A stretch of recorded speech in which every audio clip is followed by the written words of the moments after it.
চব্বিশের সবচেয়ে স্মরণীয় ঘটনা বলতে তো আসলে জুলাই আগস্টের আন্দোলন, আর এটি শুধু 24 বললে ভুল হবে। 71 সালের পরে যত বড়, মানে 71 সালের পরে সবচেয়ে বড় ঘটনা 24-এর জুলাই আন্দোলন। সেখানকার চিন্তা করলে আমি 3 ভাগে ভাগ করে আমার কাছে মনে হয়েছে এটি সবচেয়ে গুরুত্বপূর্ণ আমার কাছে লেগেছে, সেজন্য বলছি। প্রথমটি বলি আসলে 3 আগস্টের ঘটনা, যেদিন এক দফা ঘোষণা হয়েছিল। সেখানে আমার ডিউটি ছিল শহীদ মিনারে। সেখানে ঢুকতেই আসলে কষ্ট হচ্ছিল, কারণ গাড়ি নিয়ে যাওয়ার উপায় ছিল না। দোয়েল চত্বর থেকেই হেঁটে যাচ্ছিলাম, বা আরো খানিকটা আগে থেকে হেঁটে হেঁটে যাচ্ছিলাম। সবার কষ্ট হলেও সবাই আমাকে স্বাগত জানাচ্ছিল, এটি বেশ ভালো লেগেছে আমার কাছে। যমুনা দেখে এটি আমার কাছে বড় প্রাপ্তিও মনে হচ্ছে। শুধু ব্যক্তি রাসেল নয়, যমুনা টেলিভিশনের প্রতি মানুষের যে ভালো লাগা সেটি সেখানে প্রকাশ পেয়েছে। সবাই এসে সেলফি তুলছিল, সবাই যার যার দাবি ভুলে আমাকে দেখলে সবাই যমুনা যমুনা বলে স্লোগান দিচ্ছিল, ছবি তুলতে আমাকে সহায়তা করছিল। এবং 3 আগস্ট এই জন্য গুরুত্বপূর্ণ বলছি যে সেই শহীদ মিনারে সেখানে সেদিন সকল শ্রেণী পেশার মানুষ জড়ো হয়েছিল। মুক্তিযোদ্ধাদের সাক্ষাৎকার নিয়েছি আমি। বিভিন্ন শ্রেণী পেশা বলছে এই জন্য চিকিৎসক ছিল, শিক্ষক ছিল, শিক্ষার্থীরা তো ছিলই। সবাই দিন শেষে এক দফার ঘোষণা দিয়েছিলেন সরকার পতনের, যেটি পরে লং মার্চ আকারে অর্থাৎ 6 তারিখের ঘোষণা ছিল। পরে যদিও সেটি একদিন এগিয়ে নেওয়া হয় 5 তারিখ। এটি আমার কাছে মনে হচ্ছে বেশ আমার কাছে স্মরণীয় একটি দিন। দ্বিতীয় ঘটনা বলবো 5 আগস্টের সকালের দিকটা। আমার সেখানে ডিউটি ছিল উত্তরা থেকে আজিমপুর, গাজীপুর এই এলাকাগুলো। আজিমপুর, গাজীপুর এলাকাগুলো অর্থাৎ যেহেতু লং মার্চ এবং ঢাকার এন্ট্রি পয়েন্ট এটি একটি এন্ট্রি পয়েন্ট, সে কারণে সকাল থেকে বা একদম 6টারও আগে থেকে আসলে ওই এলাকায় খেয়াল রাখছিলাম। আমি দেখছিলাম লোকজন এক এক করে জড়ো হচ্ছিল। দেখে বোঝার উপায় নেই তারা সাধারণ মানুষ নাকি আন্দোলনে সামিল হতে যাচ্ছিলেন, কিন্তু তাদের চোখের ইশারা বলছিল যে তারা আসলে আন্দোলনে সামিল হতে যাচ্ছিলেন।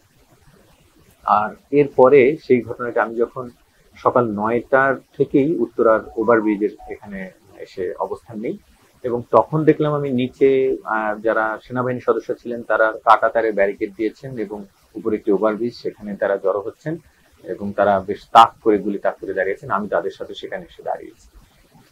এর আগ পর্যন্ত ঠিক 10টার আগ পর্যন্ত সড়কে 20-25 জন করে মানুষ দেখেছি, কিন্তু যখন সকাল 10:30 বাজে, আমার কাছে এখন স্পষ্ট মনে আছে 10:30 বাজে, তখন 3 দিক থেকে মানুষ জড়ো হচ্ছিল, অর্থাৎ মূল সড়ক দিয়ে এবং মূল সড়কের 2 পাশ থেকে জড়ো হতে হতে সেটি প্রায় প্রথমে 20-25 জন, সেটি শত হাজার হাজার মানুষ জড়ো। কোত্থেকে আসলে এত মানুষ, আমি অবাক হয়ে যাচ্ছিলাম। এবং তখনকার সময় ওই ঘটনাগুলো আমি অ্যাজলাইভ দিয়ে রাখছিলাম, যেহেতু তখনও আমাদের নেটওয়ার্ক চালু হয়নি, ইন্টারনেট বন্ধ ছিল, জিপিআরএস মাঝে মাঝে পাওয়া যাচ্ছিল।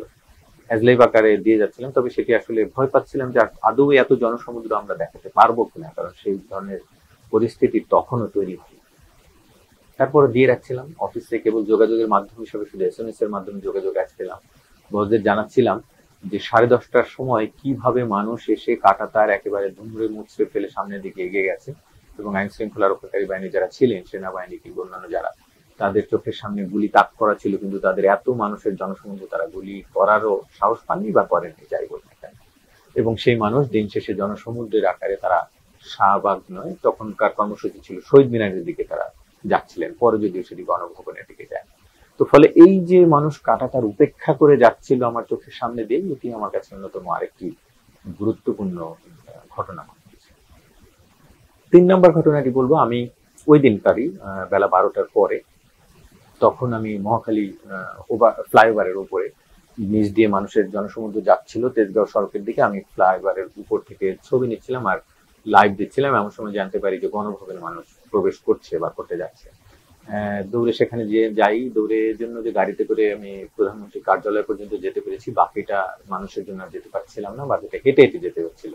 হেঁটে হেঁটে যতদূর পৌঁছাচ্ছিলাম, পৌঁছে যাওয়ার পরে যখন লাইভের দেওয়া শুরু করলাম, এর একটু পর থেকে আর আমি হাঁটতেও পারছিলাম না, কারণ মানুষ আমাকে কাঁধে তুলে নিয়েছে। এটি এক ধরনের ভালো লাগা বা বলি বা খ্যাতির বিড়ম্বনা। একদিকে ভালো লাগছে, মানুষ ভালোবাসছে, কিন্তু কাজ করতে আমার সমস্যা হচ্ছে। মানুষকে ইশারা দিচ্ছিলাম যে আমাকে কাজ করতে দেন, কিন্তু মানুষ আসলে আমাকে ধরে নাচছে আর স্লোগান দিচ্ছে। তাদের সেই স্লোগান বা তাদের সেই উচ্ছ্বাসটি হচ্ছে আসলে এই যে সবচেয়ে সিকিউর একটি ভবন, সেটিকে তারা সিকিউরিটি উপেক্ষা করে ভেঙে ফেলেছে, এবং সেখানকার সবচেয়ে ক্ষমতাধর যে ব্যক্তি ছিলেন তাকে তারা সরিয়ে ফেলেছে, এবং ভেতরে গিয়ে আগুন দিয়েছে, গাড়িতে আগুন দিচ্ছে, বা যে যা পারছে নিয়ে গেছে, পরে যদি আবার অনেকে ফেরত দিচ্ছে। এটি আমার কাছে মনে হয়েছে যে অন্যতম আরেকটি স্মরণীয় এবং গুরুত্বপূর্ণ একটি ঘটনা।